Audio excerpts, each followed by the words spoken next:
let us talk a little bit about this reality, this entity known as Iblees. Iblees is the proper name of the leader of the shaitans. Shaitans belong to jinn, shaitans belong to ins. Shaitan is anybody who's trying to take you away from the path. There is one Iblees, there are many shaitans. What is the wisdom in the creation of Iblees? And Ibn al-Qayyim, for example, in his famous book, Ighathat al-Lahafan, he actually has 25 pages dedicated to the question of why would Allah create Iblees. But I'll summarize some of these points. Ibn al-Qayyim says that Allah subhanahu wa ta'ala desires the purity of His followers. Allah desires the iman and taqwa, the isti'adah, the tawakkul, the inaba. Allah desires the piety of the righteous. And that piety shall only be manifested by fighting against Iblees. And so, when Allah subhanahu wa ta'ala has allowed this evil entity to exist, it is not because He likes the evil, it is because He loves the piety that comes in combating the evil, the righteousness that comes in overcoming that evil. Also of the wisdoms is that Allah Azza wa Jal personified evil. Can you imagine if evil were some type of cosmic force? If evil were not an actual created entity, what would we do then? But we have evil personified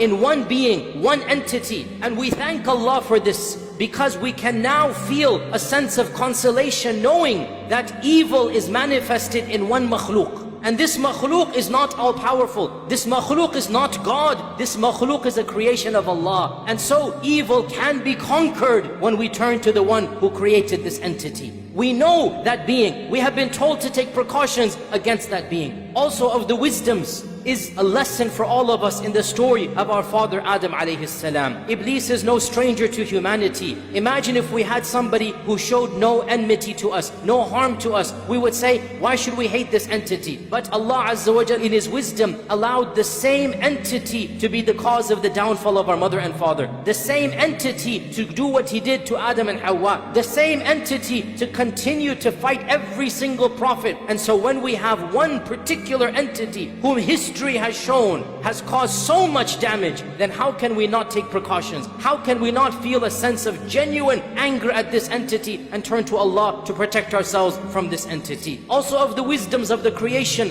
of this evil known as Iblis is that we see the diversity of the power of Allah Azza wa Jal. He creates the best of the best, and He creates other than this. He creates Jibreel and Mikael, and He creates Iblis and the jinn. He creates the prophets, and He creates Fir'aun and Abu Lahab and all the rest of them. So Allah Azza wa Jal's qudra is manifested. Allah's power is manifested. And in this we are in awe at the magnificence of the Creator. Of the wisdoms of the creation of this entity is that we can truly appreciate good only by contrasting it with evil. We can appreciate beauty when we see what exactly is ugly. We can appreciate the brightness of the day only after the darkness of the night. So by having these contrasts and by knowing how evil an entity can be, because in the end of the day, the evil of Iblis is completely irrational. He gains nothing by misguiding us. He's going to Jahannam anyway. What an irrational evil is this? And we have done nothing to him such that he's an enemy to us. But when that evil is there, so then we are able to understand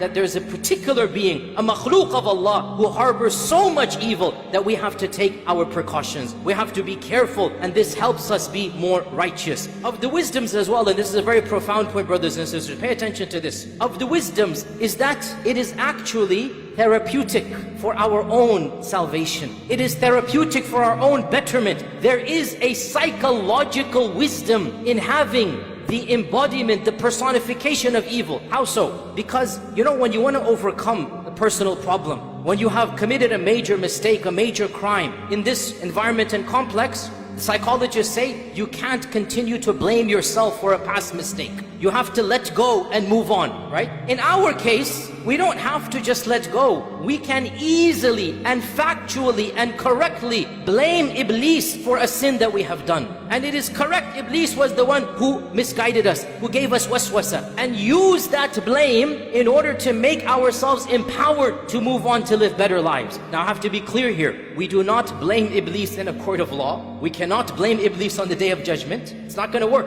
But we can blame Iblis in our personal journey to Allah, in our reflections of our own past, and we think about what we've done, and we say, astaghfirullah, that wasn't me, I'm better than that. That was from Iblis and the whisperings of Iblis. And if I can cut off Iblis, I can eliminate Iblis, then I am a better person with the help of Allah. And that is factually true. When we have an entity that we can legitimately blame for our own shortcomings of the past, again, this is not a justification of the current, it is not an excuse of the future. But in this dunya, in our journey to Allah, we are not only allowed to, the Quran and Sunnah shows us, we blame Iblis, listen to me carefully, for a past mistake or sin in order to rectify ourselves, in order to overcome and be better people. When Yusuf and his brothers had a fight, and his brothers did what they did, Yusuf being the wise prophet, how did he recover? How did he bring about unity? He said, Shaitan caused you all to do this. It wasn't from you. مِن بَعْدِ أَن نَزَغَ الشَّيْطَانُ بَيْنِي وَبَيْنَ إِخْوَتِي. Now question, who threw Yusuf in the well? The brothers or Shaitan? Well, it was the brothers. But who whispered it to them? Who زَيَّنَ لَهُمُ الشَّيْطَانِ? Who beautified it? Clearly it was Shaitan. Now that Yusuf wants to mend the hearts, now that we need to move forward, we can bring in this third party called Iblis. We can say, that's not you, you're better than that. That was Iblis. You're factually correct when you blame Iblis. This is passing the responsibility of a past sin. You still have to make them with the eyes of Allah in order that you rectify yourself. And what a beautiful, amazing, psychological blessing. You are better than this, brothers and sisters. Wallahi, you're better than this. Something happened in the past that is shameful. You committed a sin that really causes you pain. Well, it's good it causes you pain, it's good it causes you shame, but guess what? You need to stop just blaming yourself and realize, yes, Iblis was involved. And you can be better. And your addiction, that's coming from Iblis. That evil that you did, that harsh statement that you said, the physical pain that you caused, the stealing that you did, the sharab, the khamar, everything that you did, it was Iblis's fault. Now be better. Cut him out of your life. Stand up and be a worshipper of Allah. Turn to Allah subhanahu wa ta'ala and blame that evil. A'udhu billahi minash shaitanir rajim. Blame him because you are a better person. This is a beautiful wisdom in the creation and in the manifestation of this entity. Because لَقَدْ خَلَقْنَا الْإِنسَانَ فِي أَحْسَنِ تَقْوِيمٍ. Allah created us good. Allah created us high up. And then shaitan waswas and shaitan misguides. So we get rid of shaitan and we come back to the ahsani taqweem. So my advice to myself and all of you, rise up to the potential that Allah wanted for you and Allah created you for. Cut off from shaitan. Turn to Allah. Give up the lifestyle that is an evil lifestyle. And insha'Allah ta'ala, in defeating shaitan and in overcoming shaitan, that is how we will return to the abode where we were before shaitan caused our mother and father to be expelled from it.